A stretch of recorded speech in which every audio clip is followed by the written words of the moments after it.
부산에서는 굉장히 많은 지역구에서 국민의힘 출신이면은 나무 토막을 갖다 놓아도 당선이 된다라는 말이 있습니다. 예. 그래서 이 지역 갈등은 어느 당에 더 유리하다든지 이런 것이 아니라 저 같은 경우에는 부산에서 국민의힘이 참 지역 갈등을 많이 조장한다라고 생각할 때도 있습니다. 그래서 여기서 우리가 뭐 누가 무슨 말을 했다라고 끝나는 것이 아니라 네. 그럼 우리가 정말 이 지역 갈등 같은 이 낡은 문제를 우리 세대 젊은 세대들에게 물려줘야 하나 이런 것을 오히려 고민해봐야 된다고 생각하고요. 네. 오히려 지금 정치 쇄신 민주당에서 아젠다를 많이 던지고 있는데 국민의힘도 좀 받아줬으면 좋겠습니다. 자, 대선을 한 달여 앞둔 상황에서 양강 후보 초접전을 이어가고 있는 상황입니다. 설 민심을 가를 쟁점들 이 전문가와 함께 지금부터 짚어보겠습니다. 네, 박정아 국민의힘 선대본부 공보수석 부단장, 이두아 국민의힘 선대본부 법률지원단 부단장, 김종국 민주당 선대위 미디어 특보, 최지은 민주당 선대위 대변인 나오셨습니다. 안녕하세요. 안녕하세요. 네, 안녕하세요. 네, 주제 바로 보시죠.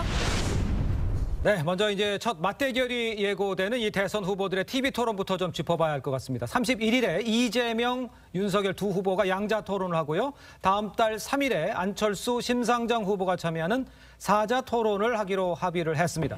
지금 오늘 오후 2시부터 뭘 주제로 할 건지 또 시간대는 언제로 정할 건지 지금 양당 실무 협상이 지금 진행이 되고 있는 것으로 전해지고 있습니다. 먼저 박정아 본부장께서 보시기에는 지금 그 토론 결정 어떻게 할 건지에 대한 문제 순조롭게 이루어질지 또 문제점은 뭔지 이런 걸 좀 먼저 짚어주시죠. 우선 좀 지켜봐야 될 것 같아요. 오늘 지금 2시부터 말씀 주신 것처럼 실무 협상단이 이제 협의를 하고 있는데 네.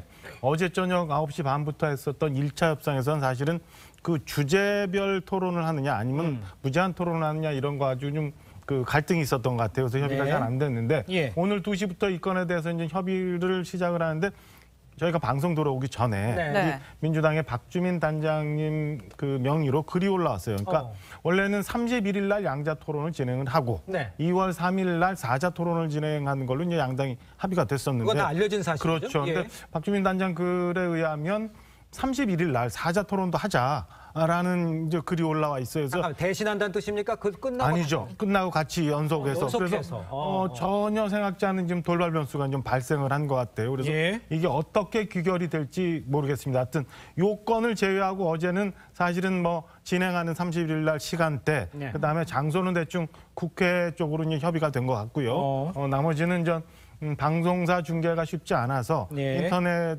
등을 통한 중계를 한다. 이 정도는 협의가 됐는데 다만 주제별로 나눠서 시간을 정하느냐 아니면 무제한 토론을 하느냐 뭐 이런 관건이 남아 있었던 상황입니다. 누가 진행하는지도 결정은 아직 안 된 상황. 그것도 아직 안 된 거죠. 알겠습니다. 네. 예. 네, 또 이런 가운데 이재명 후보와 윤석열 후보 모두 오늘 별도의 공개 일정을 잡지 않고 있습니다. 토론 준비 때문인 것으로 보이는데 양측 이야기 여쭤보겠습니다. 실제로 좀 어떻게 먼저 지금 준비를 하고 있는지 말씀해 주세요. 네, 사실 TV 토론에 대해서 지금 뭐 양자로 하냐 사자로 하냐 이거 자체가 좀 국민들께서 보시기에는 좀 황당한 일인 것 같습니다. 먼저 우리가 토론을 하자 그랬고 윤석열 후보 측에서 토론을 어떻게든 좀 안 하려고 좀 피하시다가 그 양자로 하자 그랬는데 지금 안철수 후보랑 다른 분들이 왜 우리는 빼놓고 하냐. 그래서 지금 사자로 결정이 됐는데 다시 양자로 하시겠다고 한 거 아닙니까? 예. 그래서 이재명 후보 측은 양자든 사자든 다 하겠다. 윤석열 후보가 양자를 원하니 양자도 하고 또 다른 후보들이 사자도 원하니 사자도 하겠다라고 얘기를 한 것이고요. 네. 저희 그 31일 날 2개 다 하겠다라는 건 한 이틀 전에도 얘기가 나왔고 전혀 돌발 변수가 아닙니다. 우리는 2개를 다 할 의사도 있고 양자도 할 의사가 있고 사자도 할 의사가 있으니 윤석열 후보 측은 더 이상 토론에서 뭐 이 핑계 저 핑계를 댈 것이 아니라 토론에 좀 임하는 자세를 보여주시길 바랍니다. 그러니까 잠깐만 그러니까 정리를 하자면 양자라건 사자라건 31일 날 다 한 의지는 이해를 하겠는데 네. 합의해서 결정된 사항은 아니죠. 아직 어떻게 될지는 그렇습니다. 결정은 아니고 좀 협의 중인 거죠. 저희 측은 그날 다 하는 것도 좋고 그날 사자를 하는 것도 좋고 양자를 하는 것도 좋고 가능한 한 많은 토론을 국민께 보여드려야 된다고 생각을 하고요. 제가 무슨 뭐 조그만한 뭐 컴퓨터 소품 하나 살 때도 이 여러 가지 물건을 비교를 해보고 삽니다. 네. 국민들께서 후보들의 다양한 공약이라든지 그런 비전을 당연히 그 비교를 하고 투표를 하실 수 있는 그 권리를 드리는 것이 도리라고 생각합니다. 예. 네, 휴대폰 일단 좀 이거 말씀 주세요. 정리를 하면은 어제까지 오늘 오전까지만 해도 이제 양당이 협의를 해서 1월 31일 날 양자 토론을 진행을 하고 2월 3일 날 전 방송자 초청 사자 토론이 이제 진행이 되어 가기로 합의가 돼 있는 됐었죠. 예. 이미 양당이 합의가 되어 있는 상황이죠. 근데 오늘 저희가 방송 들어오기 직전에 네. 민주당의 이제 박주민 단장께서는 예. 31일 날 양자 사자 다 토론을 하자라는 제안을 다시 하신 걸로 이해를 합니다. 그래서 네. 지금 일단은 협상단이 실무 협상하기 전에 큰 틀의 협상에 대해서 큰 틀의 내용에 대해서 민주당이 이제 다른 말씀을 하셔서 이게 사실은 어떻게 갈지 좀 지켜봐야 될 것 같아요. 네. 뭐 토론회 같은 경우는 쭉 뭐 지금까지 보면 12월 초에 윤석열 후보가 이제 후보가 결정이 되고 난 다음에 예. 이재명 후보 쪽에서 계속 일주일에 한 번씩 만나자라고 해서 진행이 되어 오다가 최근에 윤석열 후보가 그렇게 합시다라고 해서 지금 토론 협상이 진행되어 왔던 거잖아요. 네, 그래서 네. 중간에 이제 사자 토론이나 양자 토론이나 이런 논란이 있었습니다만 결국에는 며칠 전에 합의가 1월 30일 날 양자 토론, 예. 2월 3일 날 사자 토론 이렇게 진행이 되는데 그 진행 내용이 다소 지금 변동이 있을 개연성이 있는 상황입니다. 알겠습니다. 그 토론과 관련해서는 저희가 지금 지금 양당이 지금 협의를 하고 있는 과정이니까요. 예.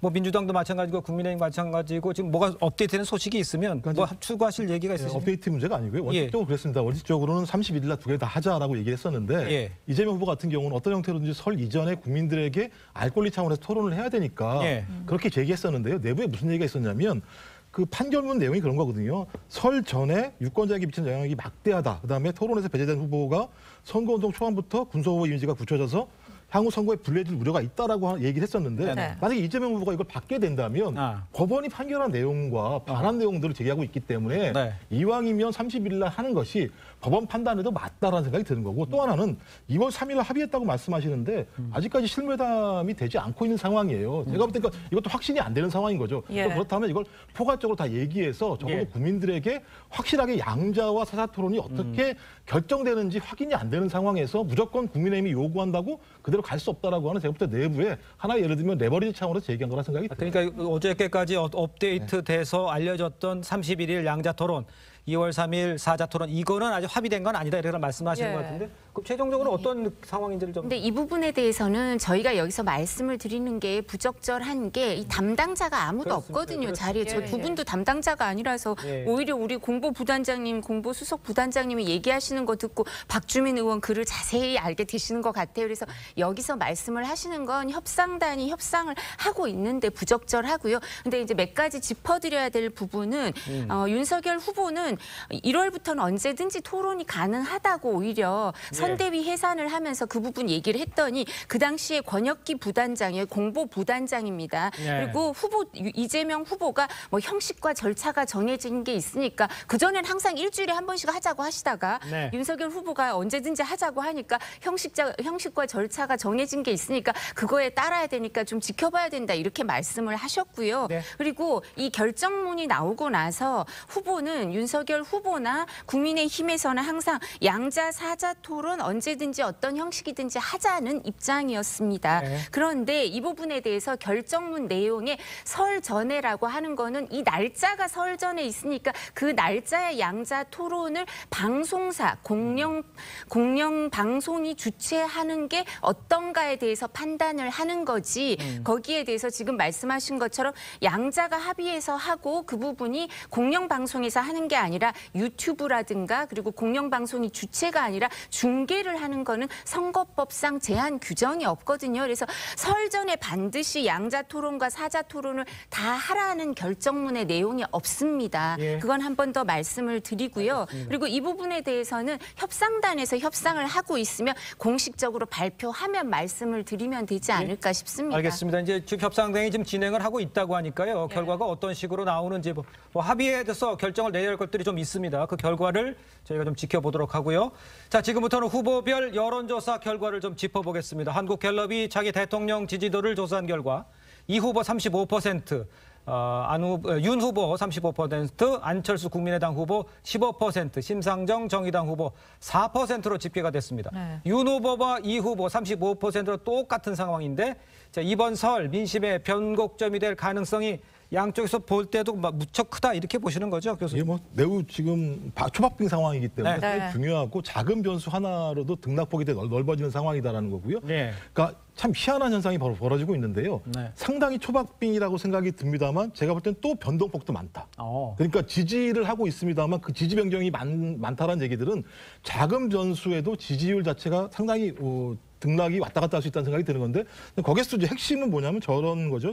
2030 여성층, 그다음에 소위 그다음에 중도층, 그다음에 서울과 서울 주변에 인근에 있는 수도권층, 이 층들 같은 경우가 여전히 아직까지 표심을 확정하지 못하고 있는 상황인 거고, 예. 그랬을 때 저는 설 연휴에 이분들이 어떤 판단을 하냐에 따라서 상당히 출렁일 수도 있다는 생각이 드는 거고요. 네. 또 하나의 측면들은 계속 지금 국민의힘에서 얘기하고 있는 2030 남성들이 윤석열 후보의 지지 쏠림이 있다고 얘기하는데 또 다른 하나의 흐름들은 뭐냐면 2대남은 그런데요. 네. 3대남 같은 경우는 이것을 균형을 맞추려고 하는 흐름이 또 만들어진 측면들이 분명히 있어요. 저는 그래서 이번 설 연휴에 예. 소위 이제 모든 세대가 모이는 거 아니겠습니까? 네. 모든 세대들 뭐 코로나 때문에 다 모이진 않겠습니다만 이런 과정에서 어떤 대화들이 중심적으로 오갈 것인가라는 네. 측면에서 그래서 아마도 TV 토론이 중요하다는 얘기는 뭐냐면 이게 중대한 화두이기 때문에 그런다 생각이 들고요. 네. 뭐 저보다 이제 시작이다라는 마음으로 양 후보가 선거에 임해야 된다고 생각을 합니다. 네, 교수님 말씀대로 20대, 30대 차이가 좀 있지만 주목할 점은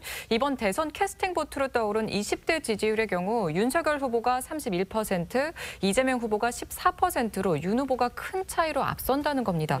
이 부분도 좀 의미가 있을 것 같은데 이두하 변호사님 어떻게 보셨습니까?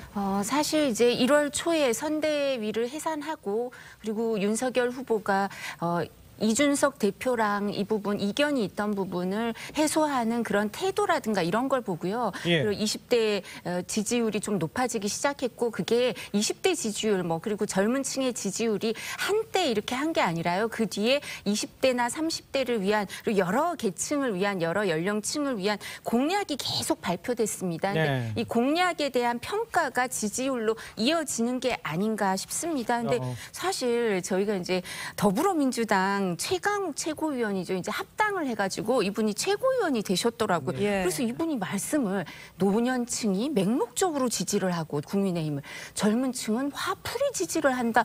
최고위원이 막 그런 말씀을 하시더라고요. 그래서 어떻게 그럼 본인들 지지하시는 분들은 이성적으로 정책적인 판단을 하는 거고 노년층하고 젊은 층은 이성적 정책적 판단을 하시지 않고 맹목적 화풀이 지지를 하시는 분이라고 생각하나. 그래서 이런 민주당의 실언 이런 부분이 또 지지율에도 일정 부분 이 효과를 앞으로 미치지 않을까 싶습니다. 최지은 대변인 말씀해 주셔야 될 것 같은데. 네, 뭐 최강욱 의원이 말씀하신 거는 100번 잘못하신 겁니다. 네. 유권자를 탓하면 안 되죠. 그 유권자들의 지지를 못 받고 있는 민주당을 탓해야 되는 것이고요. 근데 말씀하신 것처럼 지금 세대별 격차가 굉장히 많이 나는 것 같습니다. 30대부터 50대까지는 이재명 후보가 많이 앞섰는데 60대 이상이나 아니면 20대 같은 경우에는 그렇지 않은 상황이죠. 네. 그래서 과거에는 뭔가 지역 감정, 지역 갈등에 따라서 투표 성향이 많이 달랐는데 네. 지금은 세대에 따라서 투표 성향이 많은 것이 점점 더 커지고 있다고 보이고요. 네. 특히 20대 같은 경우에는 일자리, 경제, 주거 이런 민생의 여러 가지 문제들이 본인들의 투표 성향하고 많이 관련이 있을 것 같은데 민주당이 20대의 마음을 안지 못한다는 거는 굉장히 크게 반성하고 성찰해야 될 일이고 여기에 대해서 사실은 근데 20대의 얘기를 말씀들을 가만히 들어보면은 이재명 후보가 싫은 것이 아니라 민주당이 잘못했다. 여당에 대한 비판이 많습니다. 그래서 민주당이 지금 정치 쇄신에 대한 여러 아젠다를 내놓고 있습니다. 3040 청년 내각이라든지 그리고 뭐 국회의원 3선 연임 이상은 좀 금지를 한다든지 그리고 뭐 송영길 대표뿐만 아니라 뭐 우상호 의원 이런 분들이 앞으로 386 세대 용퇴하겠다, 더 이상 출마 안 하겠다 이런 기득권들을 내려놓고 계세요. 그래서 민주당이 잘못한 건 잘못한 거고 또 이재명 후보가 제시하는 뭐 반값 주택이라든지 청년 기본소득 여러 가지 그런 정책 경제 얘기를 20대 여러 유권자들이 유심히 지켜봐 주시기를 바랍니다. 알겠습니다. 네, 이런 가운데 안철수 후보 지지율은 지난주에 비해 2% 하락했습니다. 네. 앞으로 좀 흐름이 어떻게 전망되고 초접전 상황 속에서 좀 지지율을 가를 변수 뭐라고 보십니까? 뭐니 해도 안철수 후보 지지율은 상당히 중요한 거죠. 왜냐하면 단일화라고 하는 쟁점이 존재하는 상황인 거고요. 그다음에 또 무슨 역할을 하면 제가 볼 때는 저수지 댐과 같은 역할을 하고 있어요. 그러니까 예를 들면 정권 교체를 열망하지만 윤석열 후보를 지지하지 못하는 분들이 안철수 후보를 지지하는 상황이죠. 그러니까 이재명 후보에게 못 오는 것도 있습니다만 또는 정권 교체를 열망함에도 불구하고 소위 안철수 후보에게만 가 있는 또 윤석열 후보에게 못 오는 이런 부분들이 분명히 있기 때문에 만약에 안철수 후보가 계속 지속적으로 10%대 이상의 지지율을 유지하게 된다라고 얘기했을 때 이건 지금 지지율입니다. 근데 지지율인데 이게 만약에 득표율로 가게 되면 15%가 넘을 수 있거든요. 네. 그렇다면 안철수 후보 입장에서는 저희 대통령이 되고 안 되고 문제를 떠나서 본인이 미래 정치를 위한 측면에서 어떤 판단을 할 것인가. 만약에 단일화를 하지 않고 갔을 때 소위 안철수 후보가 어디까지 지지 세력들을 모아낼 수 있을 것인가의 문제들은 양당, 민주당과 국민의힘에게 상당히 중대한 문제이기 때문에 지금 이준석 당대표 같은 경우는 당장 설 이전에 단일화를 하지 못하면 끝나는 거라고 말씀하십니다만 전 가면 갈수록 안철수 후보의 지지율 자체가 허물어질 거라고 생각하지 않거든요. 전 그렇다면 소위 안철수 후보 지지층들에 대해서 민주당, 그다음에 국민의힘이 어떻게 할 것인가가 상당히 중대하게 다가올 수밖에 없을 거라고 저는 판단을 합니다. 알겠습니다. 자, 다음 주제를 좀 살펴봐야 할 것 같은데요. 오늘 오전에 속보가 나왔습니다. 이 국민의힘 홍준표 의원이 윤석열 후보의 선거대책본부 상임고문직을 수락한다 이렇게 밝힌 건데요. 과거에는 이제 결별하는 건 아니냐 이런 관측까지 나오기도 했었습니다. 과거 발언부터 좀 들어보도록 하겠습니다. 전당대회 석상에서 경선에 승복한다. 그러나 내 역할은 여기까지다. 비리 대선에는 참여하지 않는다. 원팀 전신하고 별개일 겁니다. 자기들끼리 연불에는 관심이 없고 제법에만 관심이 있어가지고 어떻게 후보하고 이야기하는 내용을 가지고 나를 비난하고 방자하다. 그건 방자하기 이를 데 없다. 네, 홍 의원이 윤 후보의 선거대책본부 상임고문직을 수락한다고 밝히면서 이철규 의원, 안병용 실장에게 감사한다고 했습니다. 마음을 바꾸기 위한 좀 어떤 물밑 작업이 있었을까요? 네, 물밑 작업이 좀 있었고요. 저도 조금 들었는데 사실 이제 권영세 총장이 발언을 하고 나서 이 부분에 대해서 이제 이철규 부총장이 홍준표 전 대표를 뵙기도 하고 만나기도 하고 또 안병용 실장과 이철규 의원 두 분이 또 뵙기도 하고 만나기도 하면서 여러 오해를 풀고 그리고 또 무엇보다도 저희가 이제 이 공천과 관련해서 후보 그러니까 윤석열 후보와 홍준표 전 대표가 목요일 정도 만나셨는데요. 그 전에 월요일 날 최고위원 회의에서 이 부분에 대한 의견을 수렴해서 일정 부분 합의를 이루어냈거든요. 그러니까 이번 재보궐 선거는 경선을 원칙으로 한다. 전략 공천을 되도록이면 하지 않는다. 종로나 서초 정도는 모르겠지만 특히 종로 정도는 모르겠지만 나머지 지역은 다 준비하고 있는 분들이 많으니까 이제 경선을 원칙으로 한다 이런 부분이 있었는데 아마 홍준표 전 대표가 그 부분을 좀 늦게 아셨던 것 같아요. 그래서 그런 부분에 대해서 갑자기 나온 얘기가 아니라 이게 의견 수렴이 다 돼서 원칙이 정해져 있던 부분이다. 이런 오해도 풀고 그리고 이렇게 엄중한 시기에 아까 김 교수님도 말씀하셨지만 사실 이 부분 저희 박빙으로 가고 있는 거거든요. 선거가. 어느 한쪽이 여론조사가 잘 나온다고 해서 저희가 그 부분 갖고 이 부분 선거에서 유리하다고 할 수가 없는 게 아직 이제 40일 조금 안 되게 좀 남았고요. 그리고 또 이 기간 동안 얼마나 여러 가지 변수가 있기 때문에 홍준표 전 대표가 원팀으로 일하시는 게 중요하다. 이런 부분 설득을 하고 이 부분에 대해서 동의를 하셨는데 이제 물밑 작업으로 이렇게 성과를 본 사례가 아닌가 싶습니다. 알겠습니다. 자, 그런데 이제 홍 의원은 27일 온라인 플랫폼 청년의 꿈에 힘든 결정을 해야 할 시점이다. 이렇게 말을 해가지고 청년들에게 이제 결단을 미리 암시한 걸 수도 있는 거 아니냐 이런 이야기도 나온 상황에서 이제 이런 합류가 나왔잖아요. 2030 세대 표심 공략에 좀 어느 정도 영향을 줄 거라고 좀 부단장께서 보십니까? 일단은 저희로서는 굉장히 큰 힘을 얻은 것 같아요. 그러니까 그동안 홍준표 의원께서 저는 결국에는 당에 대한 그 애정이 굉장히 깊은 분이기 때문에 이렇게 하실 거라고 생각을 하고는 있었습니다만은 그 중간에 윤석열 후보가 여러 가지 공약을 냈지요. 그리고 메시지 전달 방식이 달라졌죠. 그리고 청년 보좌역들을 통한 조언을 굉장히 많이 수용을 하면서 2030 세대의 지지율이 좀 다소 회복이 많이 된 측면이 있었습니다만 그래도 여전히 홍준표 의원께서 갖고 계시는 상징성이 있어서 그런 아쉬운 점이 있었는데 이번 합류를 통해서 저는 2030 세대의 이 안전하고 이렇게 공고하던 지지세를 형성해 갈 수 있는 계기를 만들었다 이렇게 평가할 수 있을 것 같습니다. 알겠습니다. 네, 이제 윤석열 후보 선거대책본부에 합류하게 된 이 홍 의원에게 오늘 이준석 국민의힘 대표가 감사의 인사를 전했습니다. 더 이상 이 홍 의원과 선대위와의 갈등 없을까요? 좀 호흡이 잘 맞을지 어떻게 부단장님? 사실 홍준표 전 대표도 일정 부분 이렇게 우여곡절이 있으셨기 때문에 지금 마음을 정하시고 일을 하시면 제가 아까 말씀드린 것처럼 물밑 작업을 통해서 오해를 푼 거거든요. 그리고 대신에 이 부분에 대해서 이제 사실 어렵고 엄중한 시기니까 조건 없이 좀 도와주시면 그 당대표도 지내시고 대선 후보도 지내셨던 분이니까 조건 없이 도와주시길 요청한 거고 그 부분을 받아들이신 거니까요. 대선을 위해서 정권 교체라는 대의명분을 위해서 이렇게 결심을 내리신 거니까 이제는 이제 아마 열심히 도와주시고 또 이 부분에 대해서 이제 또 뒤끝이 없으시거든요. 또 홍준표 전 대표가 결론을 내리면 이렇게 결론을 내리기까지 우여곡절이 있었습니다만 원팀으로 화합된 모습을 국민들한테 보여줄 수 있지 않을까 싶습니다. 네, 상대당이긴 하지만 홍준표 의원의 전격적인 합류는 어떤 의미로 다가오시나요? 매우 조심스럽습니다. 상대당 이야기이기 때문에 근데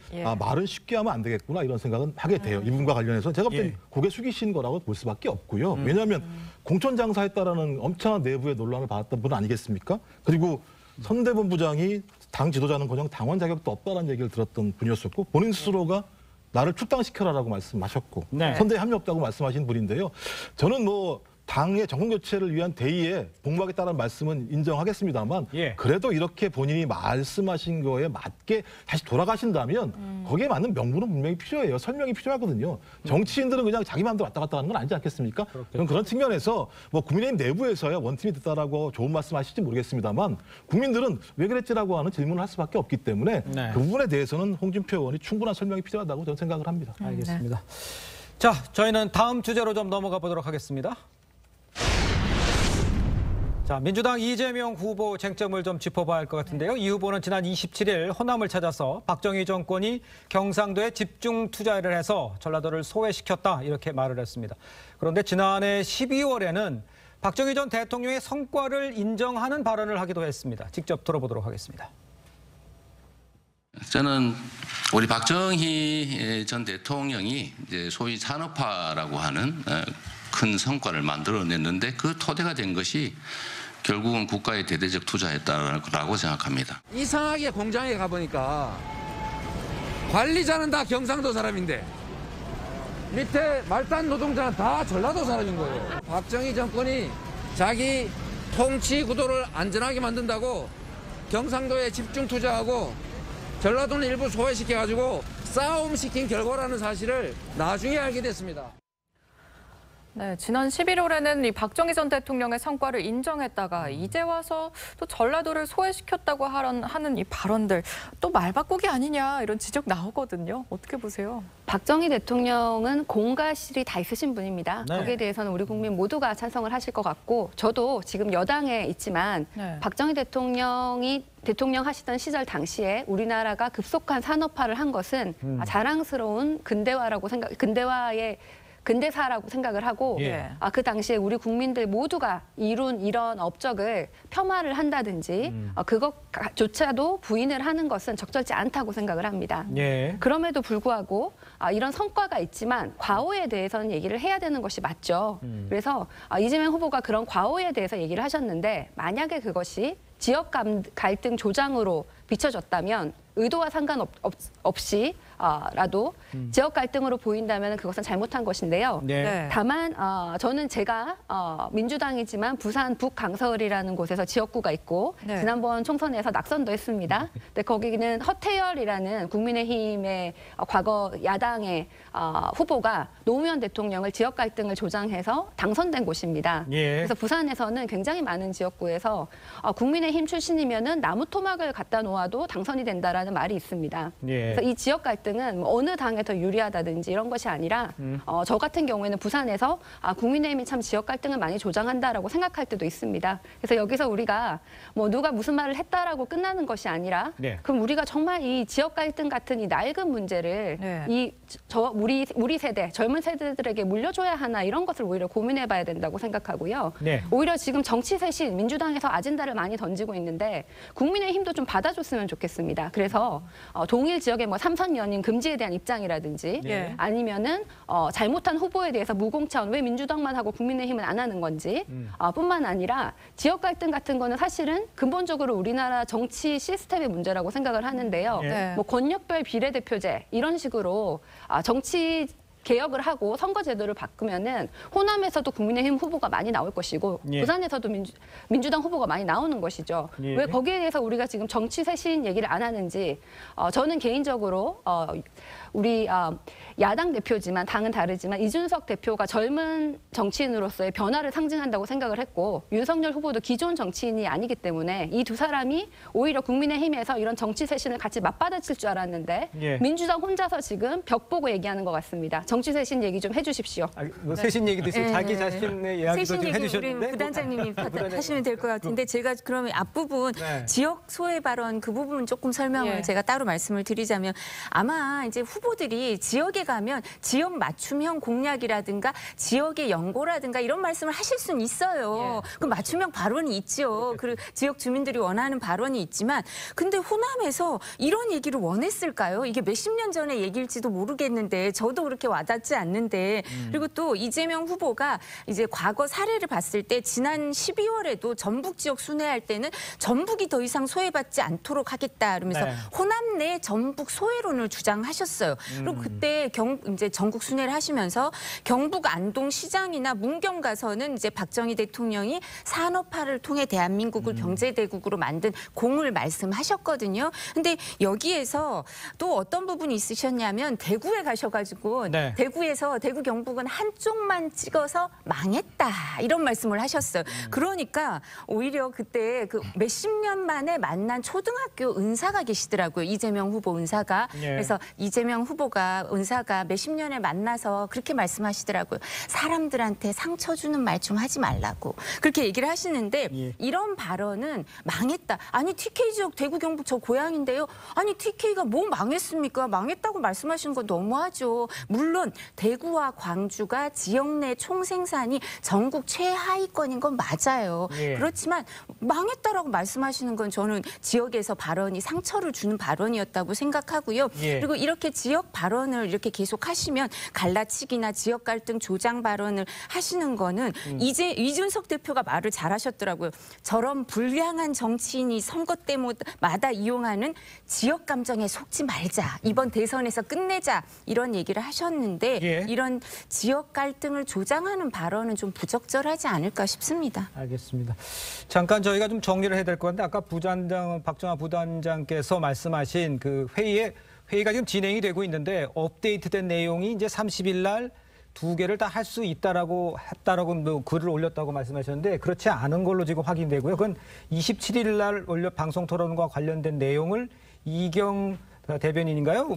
사이트에 올리면서 그걸 잘못 이해하신 것 같습니다. 지금까지는 지금 예. 3일 날은 사자, 그다음에 31일은 양자가 하는 걸로 확인했고 그다음에 누가 진행을 하는지 어떤 주제로 하는지 이거의 부분에 대해서 지금 논의가 진행되고 있다는 말씀을 저희가 확인해서 전해드리도록 하겠습니다. 네. 자, 이런 상황인데 이제 이재명 후보 또 안동 출신으로 13살에 공장에 갔더니 관리자는 경상도 사람인데 말단 노동자는 다 전라도 사람이었다. 이렇게까지 말을 했습니다. 이에 대해서 이준석 국민의힘 대표 지역 감정을 부추긴다고 강하게 비판을 했습니다. 어떻게 보면 이제는 좀 많이 사그러진 것도 같은데 또다시 이야기를 한 게 아니냐, 지역 감정을 이렇게 지적을 하는 부분도 있어요. 어떻게 생각하십니까? 그러니까 이제 그 맥락을 나중에 이제 이재명 후보가 설명을 했었죠. 그러니까 이제 과거에는 그래 왔다. 왜냐하면 지역 불균등 발전이라는 게 측면이 있어서 네. 혜택을 본 지역이 있으면 피해를 본 지역이 분명히 있었고 네. 그래서 1997년도에 DJP 연합이라고 그랬어요. 그러니까 패권적 지역주의에 맞서서 저항적 지역주의라고 하는 지역 연대라고 하는 것이 맺어져서 네. 최초로 이제 수평적 정권 교체를 했던 측면들이 있습니다. 이제 그런 부분들 같은 경우를 사례를 든 거고 지금 상황은 뭐냐면 수도권 중심의 발전을 하게 되면서 영원함 같은 경우가 수도권 발전에 의해서 좀 피해를 보는 보는 측면이 있다라고 하는 이런 맥락의 설명을 한 거라는 생각이 드는 거고요. 그래서 이거는 과거에 있는 사실들을 말씀을 한 거고 앞으로 지역 균형 발전을 위한 방향으로 얘기를 한 건데 전 여기에 대해서 예를 들면 이준석 당대표가 전 적어도 상대방 대선 후보에게 이렇게 예를 들면 무슨 뭐 정신 나간 정신 이런 설명 안 하고 있는 생각이 드는 정도의 생각이 들어요. 그냥 본인이 얘기한 게 세대포 이런 정치 아닙니까? 따지면 60대 이상과 2030의 지지를 가지고 4050을 포위한다. 이게 되면은요. 부모가 자식 포위하고 자식이 부모 포위하는 선거가 되는 거예요. 제가 볼 때. 그러니까 예를 들면 지역을 통합하고 세대의 갈등을 포용을 해서 비전들을 얘기해야 되는데 지역 갈등이라고 비판하면서 상대당 후보에 대해서는 정신 나간 정치인이라고 얘기를 하고 본인은 다른 데 가서는 소위 세대 포위 선거 전략을 얘기하는 건 전 이게 예를 들면 과거에 이런 사례가 있었는지 잘 모르겠어요. 전 그래서 적어도 비판의 방향과 내용은 알겠습니다만 언어의 사용은 제가 볼 때 절제돼야 된다고 생각을 해요. 예, 알겠습니다. 네, 여기에 이재명 후보의 이른바 형수 욕설 파장도 계속해서 이어지고 있습니다. 최근 이재명 후보의 연설에서 형인 이재선 씨의 정신질환을 언급하자 형수인 박인복 씨가 이 후보에 대한 소송을 예고했습니다. 어떤 내용인지 관련 발언들 들어보시겠습니다. 저희 가족들을 동원해서 저를 공격하기 시작했습니다. 정신이 온전하지 못한 제 여러 형제 중에 한 형제를 그들이 성남시의회 비례대표 공천 주겠다. 이재명 쫓아내면 시의회 의장 시켜주겠다고 작업하고 유혹해서 그 형님이 저를 공격하기 시작했습니다. 정신병자로 몰리고 있으니까 심리상담사를 찾아간 거예요. 가서 이제 상담을 하니까 전혀 정상인이다. 정상이라고 나왔잖아요. 없던 병도 생기죠. 없던 병도. 명예회복이 반드시 이루어져야 된다고 저는 간절하게. 네, 양측 입장 들으셨는데 이 후보의 형수 박인복 씨는 이재명 후보를 상대로 남편의 명예회복을 위해 법적 대응을 예고했습니다. 법적 대응 필요한 상황이라고 보셨는지 최 대변인님 어떻게 보셨어요, 이 상황? 제가 그 개인사하고 사실은 가족의 갈등입니다. 그래서 그 상황에 대해서는 저도 보도된 내용을 알고 있고 이재명 후보께서 말씀하신 내용이나 이런 것을 찾아서 알고 있는데 이런 가족 간의 갈등이 굉장히 안타깝기도 하고 또 한편으로는 보기 안 좋기도 합니다. 그런데 그렇게 욕설을 한 이재명 후보는 100번 잘못을 했고 앞으로 그런 일이 없겠다 그러면서 정말 눈물로 회개를 하셨는데 도대체 어떤 가족이 형제 간에 내가 내 형이나 동생이 욕설을 하는 걸 몰래 들었다가 다른 데 유출을 하면서 선거 전에 이렇게 하나 이것도 굉장히 부적절한 것이죠. 그래서 사연이 어찌 되었던 간에 그 전말을 봤을 때는 이재명 후보의 형께서 민주당으로 원래 출마를 하려고 하셨는데 성남의 선출직으로 잘 되지 않으니까 박근혜 대통령 사랑하는 박사모 회장 이렇게 바뀌시면서 과도한 공격을 하시고 그 당시에 이권 개입을 하려고 하는데 이재명 후보가 못하게 하니까 어머니한테 가서 불을 지르겠다. 그리고 굉장히 심한 막말을 합니다. 그 상황에서 벌어졌던 형제 간의 다툼인데 굉장히 많은 일이 지난 것이고 이재명 후보는 계속 잘못했다고 반성을 하고 있습니다. 더 이상 이런 일들로 그 김건희 씨 7시간과 마찬가지고요. 이런 일들로 우리가 얘기를 할 것이 아니라 네거티브 좀 그만하고 아까 저는 사실은 정치 쇄신에 대해서 이 두 분이 한 말씀 해주실 줄 알았는데 계속 이재명 후보가 지역 갈등 조장했다 그런 말씀을 하셔서 좀 안타까웠습니다. 그 정책에서 한마디 해주시고 하나 더 질문, 요 관련해서 질문 드리고 싶은 거는 저희가 이제 녹취를 보니까 그 형수분이 하신 말씀 중에 이제 법원 기록 내에는 유의미한 정신과적 장애 및 정서적 어려움이 있지 않았다. 이렇게 얘기했다는 거잖아요. 그러니까 하나씩 해주시죠. 사실은 가족의 과거사, 아픈 과거 이럴 수 있지만 사실은 며칠 전에 이재명 후보가 성남시장에서 울먹이면서 또다시 이를 언급해요. 형님에 관한 내용을 정상이 아니었다. 이게 아마 형수 되시는 분이 들었을 때는 이전 소송의 문제로 가는 것 같은데 검찰에서 2012년에 조울증과 연관된 단서들이 특별히 나오지 않았다라는 조사 결과가 있었고 법원에서도 2012년 4월 보건소장의 반대가 있었는데도 강제 입원시킨을 부인할 만한 증거가 없다. 이런 판결이 있었거든요. 예. 그래서 이 건에 대해서는 뭐 저희 정치권에서 선거를 앞두고 얘기할 건 아닙니다만은 사실은